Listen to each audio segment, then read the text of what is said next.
It starts with a man behind bars, a convicted killer named Roy Tucker, who looks like he'll spend the rest of his life locked away. But then, out of nowhere, shadowy men appear with an offer: freedom, money, a clean slate. All he has to do is take part in a job so secret, he isn't even told the details. The catch: once you're in, there's no walking away. The Domino Principle is about the crushing weight of a system you can't see, and the dread that comes with realizing your choices are just part of someone else's design. If every move is dictated by an invisible hand, can a man like Tucker ever really escape?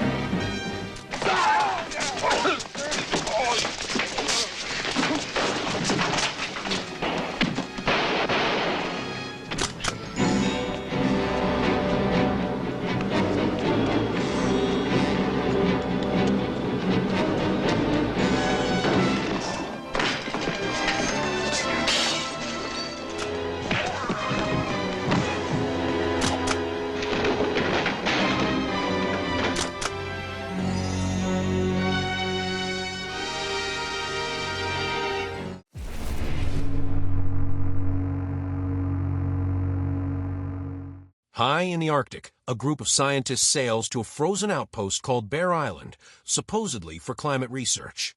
The setting is breathtaking: endless ice fields, howling winds, a landscape so stark it feels like another planet. But underneath the snow, secrets from World War II are buried, and not everyone in this expedition is who they claim to be. Tension mounts as accidents and betrayals thin the group, and the island itself seems determined to swallow them. Bear Island is about how humans bring their own wars even to the most remote corners of the Earth. If survival is hard enough in the cold, what chance do you have when the real danger is standing right beside you?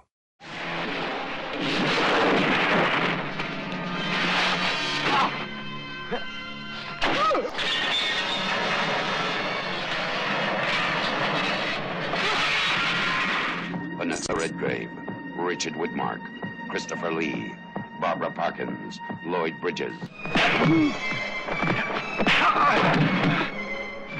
How many more have got to die, Professor?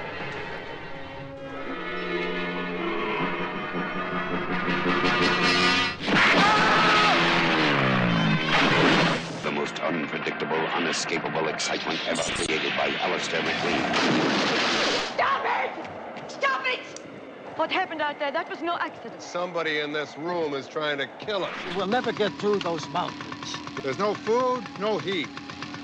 Somebody has to go. Donald Sutherland.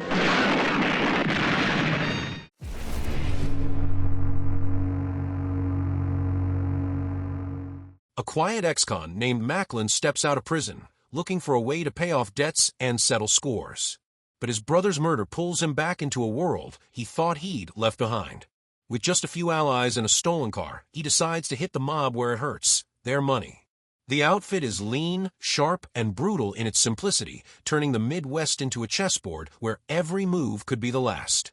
There's no glamour in these heists, no flashy lights, just the grinding reality of men who know time is running out. It asks a simple question: when you push back against an empire built on crime, are you standing up for yourself or just digging your own grave? The good guys always win. The Outfit. The story of two tough men in their struggle for survival against the largest criminal corporation in America. Put your hands flat on the table. Who are you, friend? Midwest National in Wichita. Right. The outfit owns it. So you know how it is. You hit us, we hit you. He's being compared to Bogart and Cagney.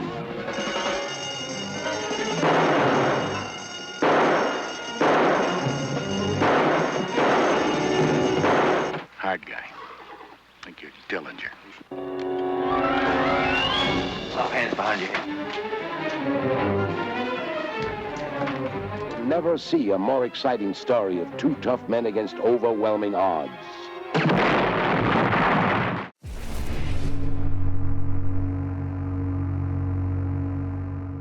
A woman named Dinah Hunter is fed up. She leaves her job in Los Angeles, packs her car, and heads east in search of a clean break. The road, though, has other plans. A hitchhiker robs her, the cops lock her up on trumped-up charges, and the small-town jail she's thrown into turns out to be more dangerous than the crime she's accused of. A road trip quickly spirals into a nightmare of corruption, violence, and survival, where every authority figure seems as predatory as the criminals. Jackson County Jail blends grindhouse grit with a sharp streak of social anger, asking what happens when the very system meant to protect you is the one holding the keys. When escape is the only option, what kind of person do you become? Where the cops make their own laws, and the only way out is murder. Split Coley. We can handle it. They made her a criminal.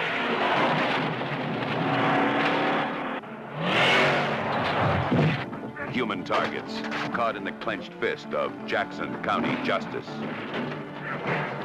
You got some ID? 2 kids stole my purse. Jesus Christ! Shut that tramp yap of yours. Where are you coming? You got no idea, and I mean no idea at all, what it's like on the inside. Be quiet.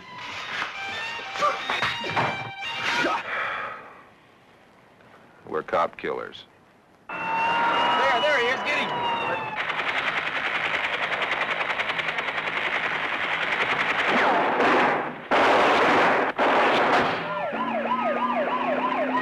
Hang on.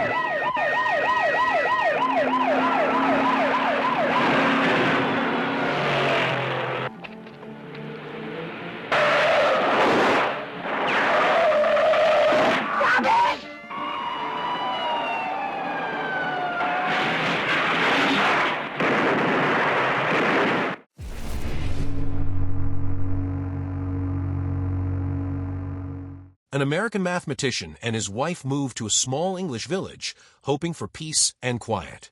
At first, the countryside feels idyllic, quaint homes, foggy mornings, a slower pace of life. But simmering underneath is resentment, masculinity, and violence waiting for a spark. Straw Dogs builds its tension in whispers and stares, letting the atmosphere grow heavier until even the simplest gestures feel loaded. This isn't a story of monsters outside your door. It's about how easily civility erodes when pride and fear are pushed too far. Watching it, you can't help but wonder, in a place where everyone knows your name, what happens when the mask of neighborliness comes off? There was once a time, Mrs. Sumner, when you were ready to beg me for it. Take your hands off me. He thought he could find peace and refuge. Instead, he found that a man can't hide forever. Until now. There are 5 men out there. I will not allow violence against this house.